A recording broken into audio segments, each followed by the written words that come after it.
Hello and welcome back to the NFL DFS Slate Breakdown for Week 17. We are here. We have made it. It is the last week of the season. I say that.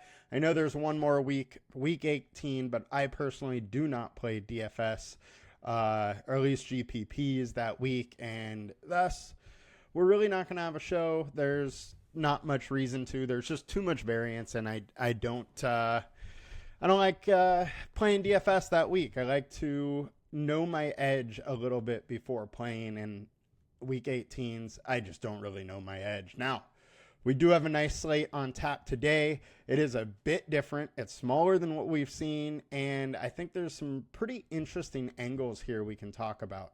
I am your host, Tyler Weeman at FlatTyler83, and let's get going. But before we do, come join us at LineStar. $39.99 per month gets you access to all we do, all the props, all the DFS. You get it all.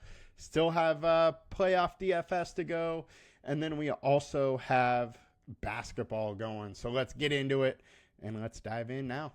All right. So, as I talked about, it's a smaller slate. 8 games on DraftKings. We have 9 on FanDuel. There's also weather all over the place. Winds, rain, all of that. If you are on LineStar, you can see where the weather is pretty easily. We'll update weather, throughout the day into tomorrow as well. And we have a situation where we have a ton of backup quarterbacks playing today. Like half of the quarterbacks going on Sunday are backups. Then we have game totals where there's only a couple games that have high totals. Atlanta, Washington, the night game, Sunday night game, 46.5. Green Bay, Minnesota, 48.5. Carolina, Tampa Bay, 47.5. And then Jets, Buffalo, 45.5. Everything else is under 40. So it's going to be interesting. The most likely scenario, one of those games that we just went over with the higher totals are going to be needed. The alternative here are the faster games. We got Raiders and Saints, fastest game of the week. We got Miami and Cleveland, second fastest. Now, there's this morning, Miami came out saying Tua is doubtful. That throws a wrench in that game big time. And then you have Giants and the Colts with the third fastest game of the week. It's also looking like will be Joe Flacco quarterbacking there. So now let's go into the quarterback situations and kind of dissect what we have here. So as I said, ton of backup quarterbacks. I'm not reaching too much on this slate at quarterback. I think this is kind of a slate where I'm going to let the field make their mistakes. And I'm going to try and play good quarterbacks, good players, and go with it like that. I think that a lot of people on this slate are going to try and get wild, and I just don't see much edge in that this week. So let's dig into this a little bit. Starting at the high owned quarterbacks, we got Jaden Daniels, 19% owned. He is only available on FanDuel, but Washington needs to win. They win and they're in the playoffs. I think they can come out aggressive. Atlanta also needs to win, so they could come out a little bit of aggressive. So I do find this game very interesting, and I'm going to definitely have some Jaden Daniels. Am I going to have 20% Jaden? I don't know if I'm going to get that high, but I'm going to have some for sure. He's been very good again. He's healed from that rib injury. He's running again, and in a game that he has to be aggressive, I really like. Do really like using him. I'm going to have some versus the Falcons that really just aren't that great. One of the things that I thought was very interesting, just take a little weave or side note here, is looking at our team defense tool for quarterback. Pretty much, I'm going to end up just living right here. I'm just living in the best matchups of the season on our team defense tool. Not only are they the quarterbacks that, they're not the backups outside of Pickett, but they're they're the better quarterbacks on the slate, and they're also in good matchups. So it's part of the thing I'm talking about when I'm saying I'm just not really going to make mistakes. I'm going to play a little more straight up and let other people reach, let other people go for, the different upside plays that may or may not really actually be upside plays. Next, we got Baker Mayfield, 15% owned, 2.5-star alert score versus Carolina. It is one of the best spots on the slate. The worry here is that Tampa Bay could probably just run the ball down the Carolina Panthers' throat. However, if they choose to throw a little bit, or if the Panthers get out to a quick lead, what's going to happen is Baker's going to throw the heck out of the ball. Also, Baker's very aware that Evans needs to hit 1,000 yards. I think they're going to target Evans a ton. The Panthers play a ton of one-high stuff, and Evans can absolutely torch that. So I like Baker Mayfield. I am only going to be stacking him if Mike Evans is in my stack. I don't think I'm going to do a Rashid White and McMillan stack. I don't think it's totally, out of the realm of possibility if that hits, but I want to attach my Baker with Mike Evans because that's where the real ceiling is. Mike Evans is the big play threat, and if he's hitting, Baker is pretty much assured to be hitting as well. I think Baker is a very interesting option. I really like this game environment as a whole, and I'm definitely going to have some Baker. Definitely also going to have some of the Tampa Bay running backs. One of the things that I think is interesting, and we saw it last week, is that because there's no Cade Otton, they dumped off to Rashid White a ton, like 8 targets. So I'm definitely going to look for those guys as well.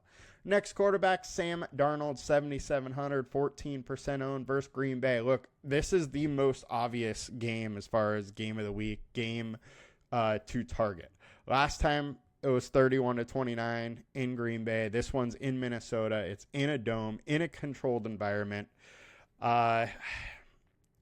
Green Bay has been decent, through the air. However, on our team defense tool, it shows them as not that good. And Sam Darnold has been one of the most consistent quarterbacks on the entire slate. 7,700, he's medium priced. There's a very real possibility that Darnold, goes out to puts 24, 25 fantasy points out, and that's enough. There's really not a ton of quarterbacks on this slate that have huge ceilings. You got Daniels, you got Allen.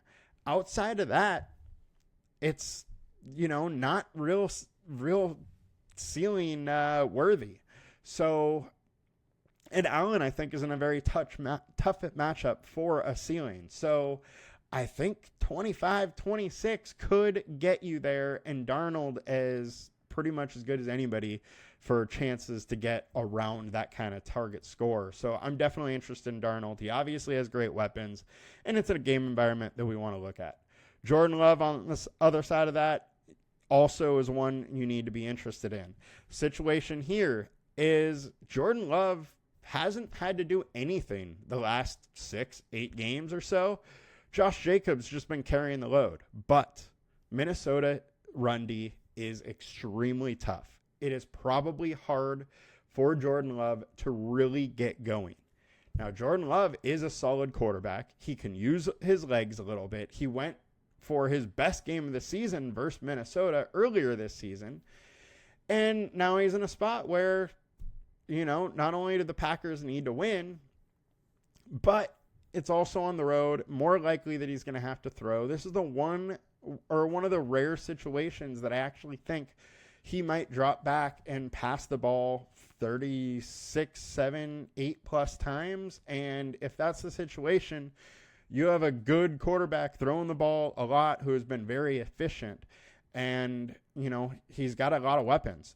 And then on the weapon front, if Watson is out, it just means that target tree is a little skinnier, a little easier to figure out the stacks. The biggest problem I have with Jordan Love is it's hard to stack with him just because he has so many good weapons. Josh Allen, 9,100, 11% owned. Look, it's obvious he has the biggest ceiling on the slate. My issue, there's some weather. It's going to be wet. It's going to be windy. They really don't need to just put the ball in Josh Allen's hands and say, go win this one. It's kind of like, and for his career, he hasn't really ever gone off against the Jets. Jets are a decent defense. They've been giving it up a little bit, but all in all, I just don't see this as a game that Josh Allen has to go out there and put up 40. Can he do mid-20s? Will he do mid-20s? Likely. And maybe that's good enough, but you also add in the fact that it's very hard to figure out a stack with him. And, I don't know if I necessarily love to go there. I'm going to have some. The ceiling's too good not to. Hopefully he can, connect with one or two receivers or rushes one in, and it can make your week. But, you're paying up for a mid-20s price is kind of how I'm seeing this. That's why I don't mind going Darnold, who is 1,400 less. Maybe he scores 2-3 points less, but that savings could go a long way to get good players in the rest of your lineup. So my thoughts on that. Now let's go to some of the pivots. We talked about Jordan Love already. Bryce Young is a real ugly one, 7,100. But hey, look what he's done the last couple weeks. He had a 24-point game against Tampa Bay, and then he just had a 27-point game. Now, you also have some cheap stacking partners and no Chuba Hubbard. So what's Carolina going to do? Do you really think they're going to just lean on Blackshear and Boone as the running backs and say, hey, go win us the game? I just don't think that is going to work. Tampa Bay is good at stopping the run, and those guys, I don't want to say anything bad about them, but, they're like the fourth and fifth string on the Carolina Panthers. Now we have the receiving options. We got Thielen, Coker, Leggett. All of them can get it going. Bryce Young's cheap. I have a little interest, but not a ton. However, if this game environment starts to get going, it's probably because Bryce Young is moving the offense a little bit. And if he can get you, 22, 23, maybe that's good enough. My issue is just upside. I don't know if the 27-point situation is really there. I mean, he had 68 yards rushing and 1 touchdown. He's never done that before. So, little interest in Young, but not a ton. The other two pivots are the same game environment, Mac Jones and Mason Rudolph. The reason I want to put these two out, 6,600. Jones put up 20 versus Houston, 21 versus the Jets. Didn't do much against the Raiders, but now he's going against Tennessee, which is another poor D. I think there is a path. I don't love it, but slightly intrigued here. Now, Mason Rudolph of the two is the one I am much more interested in. Look what he's done when he has really got his chance. Versus Detroit, 22. 19 versus the Patriots.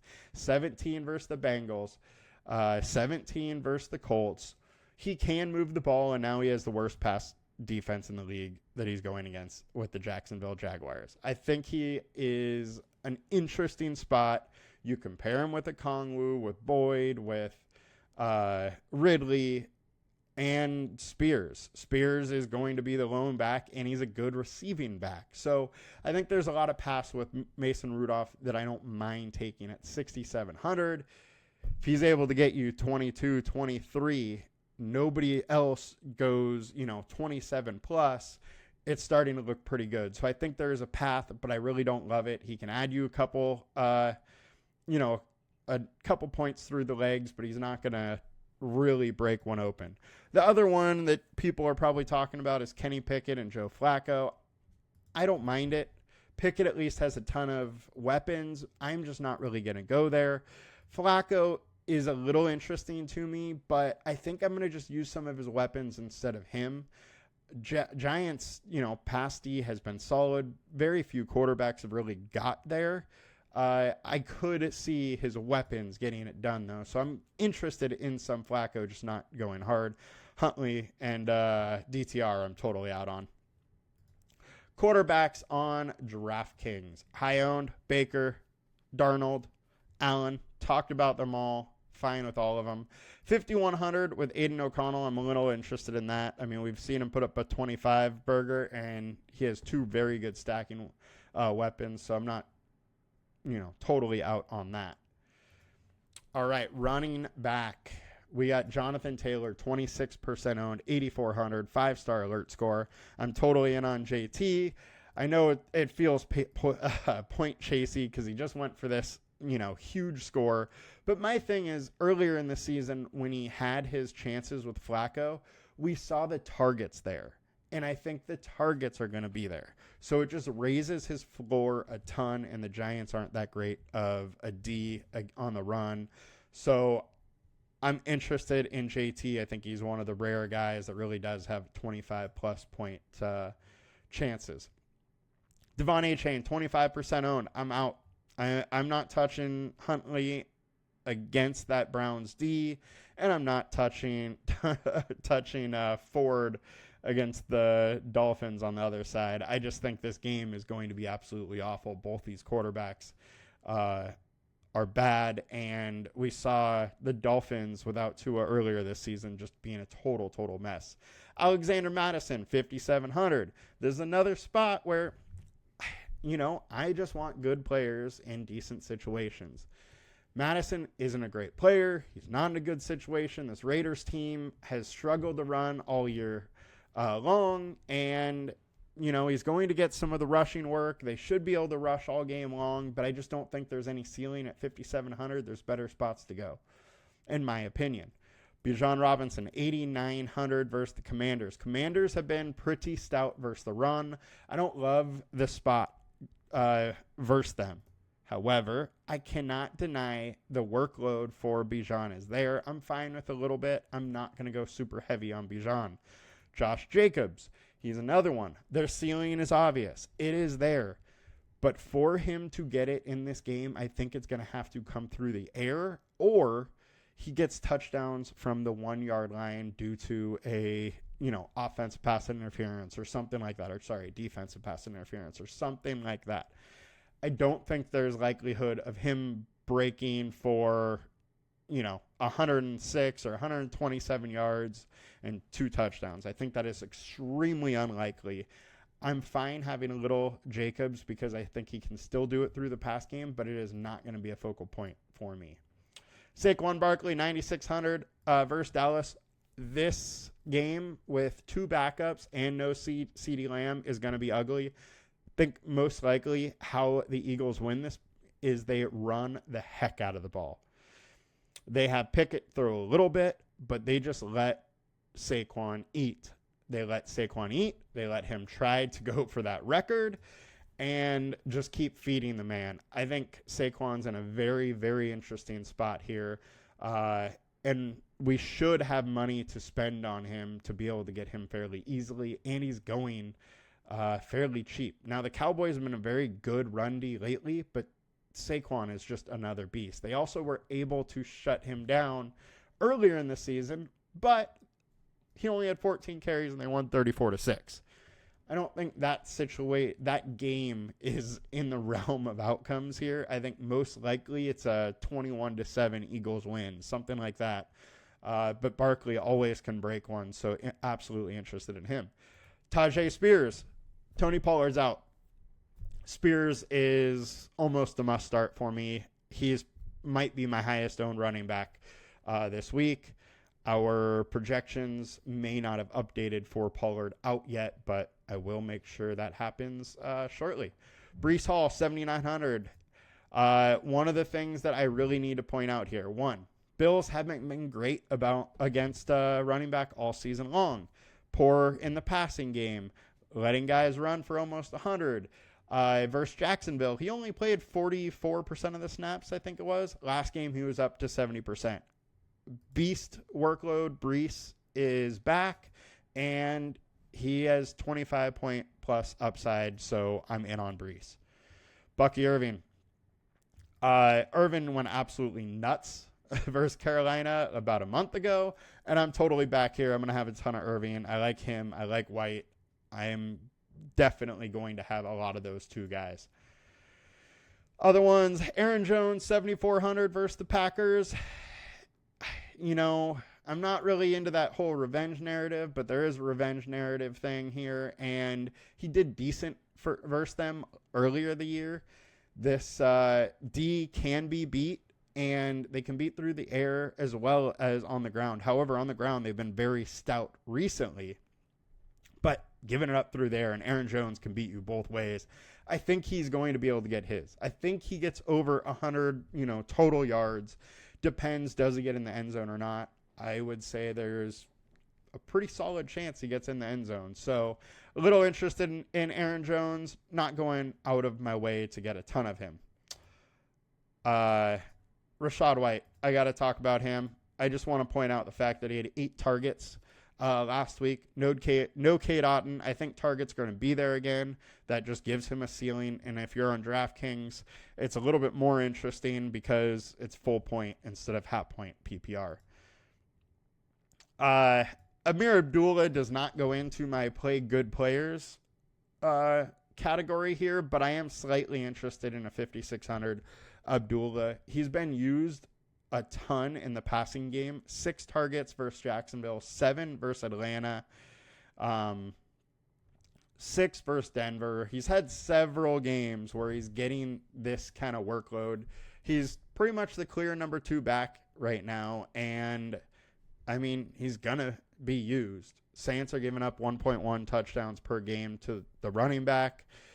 While he doesn't have a ton of upside, at 5,600, there's not that many even wide receivers I want to play that I think could have 50 yards receiving and a touchdown. So, and then, he's going to add in a couple rushes with that. I'm a little interested in him at super low ownership, but if I have any, it's going to be very, very little amount.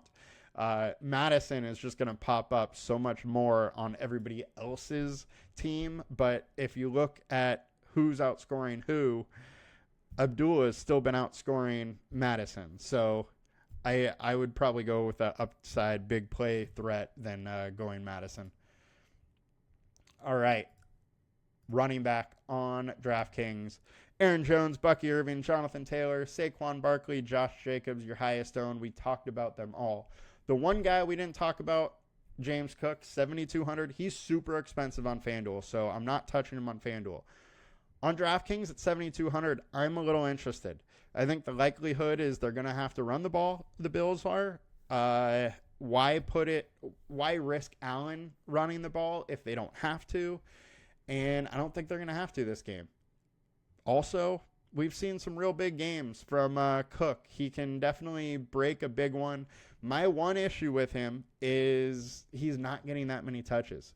He's got to be hyper efficient, 15, 16, 17 touches to make it happen. But we have 4 29-plus point games out of him. There's very few running backs we can say that about, and he's in an okay spot, so I'm fine going with some Cook on DraftKings.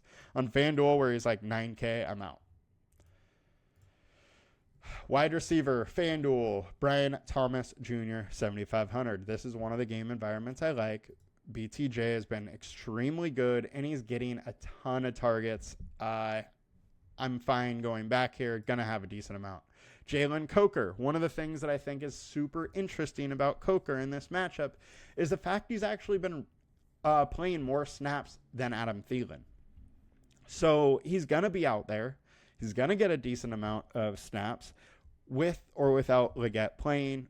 Leggett is questionable. If he's out, just Coker's going to run a ton of snaps all over the place. They've been running him in the slot, out wide, kind of everywhere. Absolutely interested in Coker at 5,100 in an interesting game environment. One thing I do have to say about that Tampa Bay D, though, is it's been playing a lot better recently. Jacoby Myers, 6,600 versus the Saints. I would not be surprised if on almost every single lineup I had probably 80% of my lineups will have either Myers or Bowers. Too much of the offense is going to those two to consider it.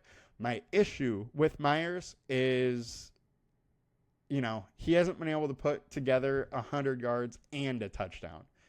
It's either a lot of receptions, a lot of yards, and no touchdown, or a touchdown and little yards, a little, amount of catches. So we haven't been able to see a big game from him, but he's getting enough work that I'm interested and I'm going to have some of him.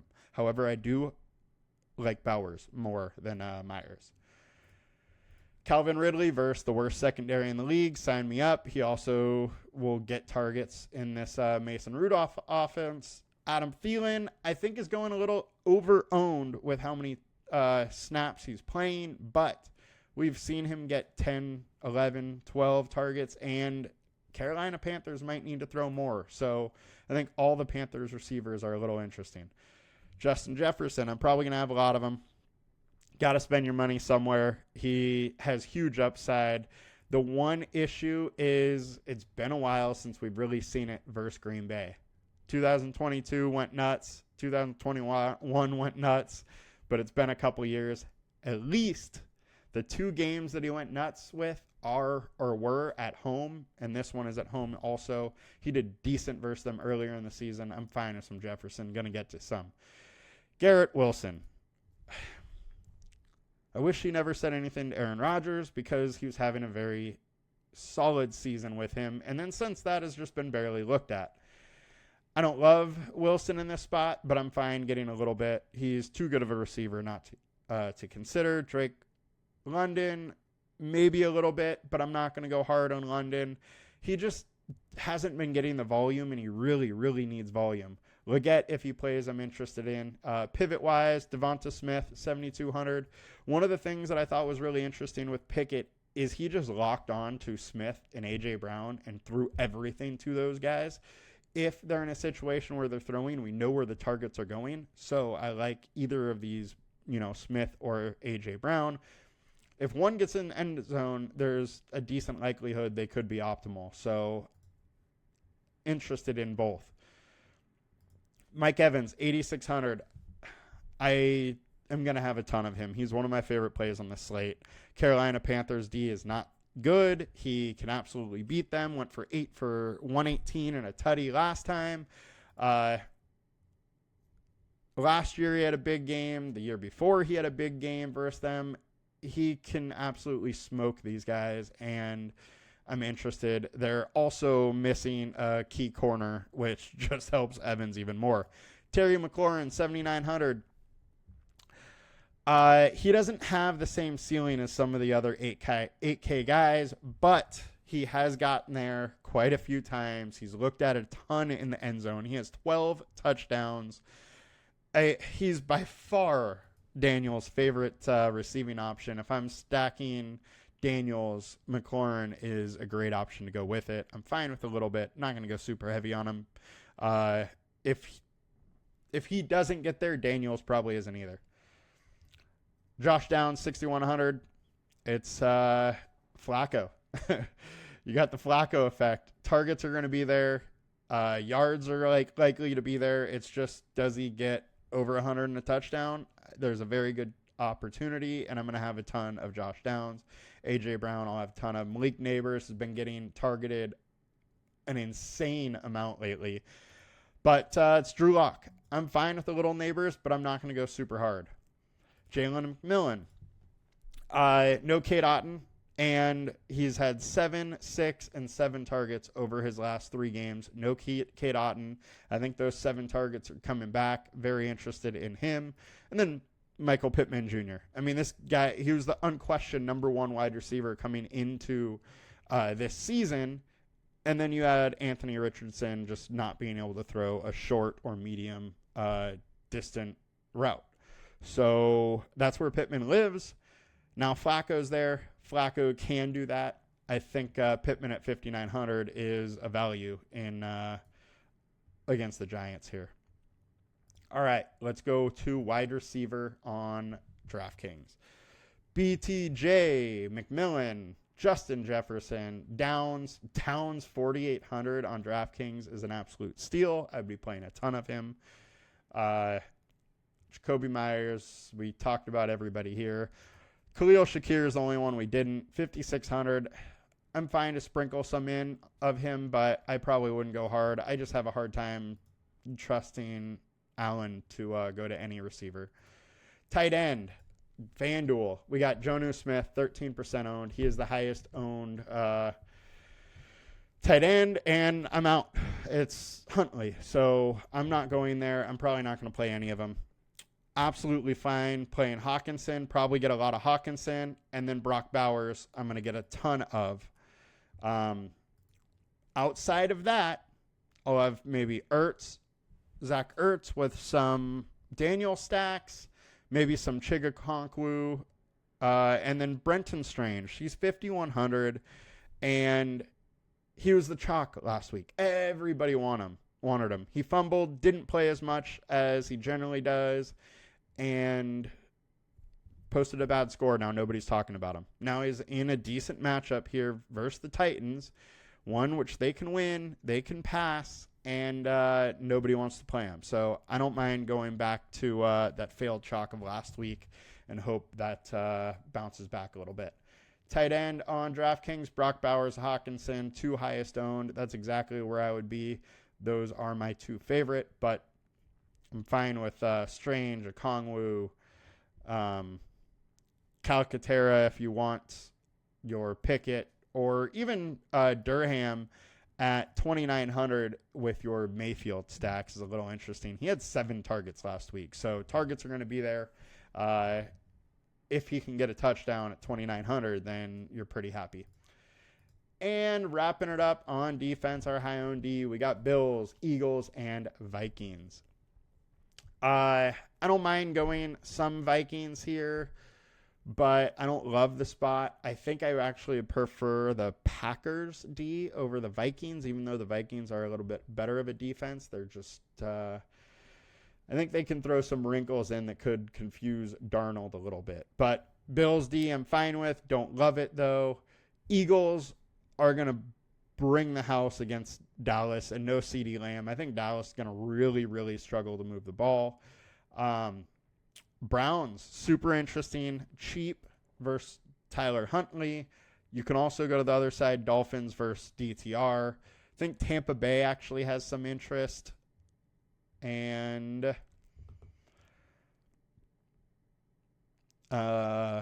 Cowboys versus Pickett a little bit. Don't mind that. Raiders, I don't mind at 3,200 versus the Saints and Rattler. It's an ugly week, and I would definitely pick on those less experienced quarterbacks. And Eagles, Vikings, Bills are high-owned on DraftKings. That will do it for us today, guys. I hope you guys have a great week 17. Wow. Let's win some money. Good luck. And we'll be back with more next week. Peace.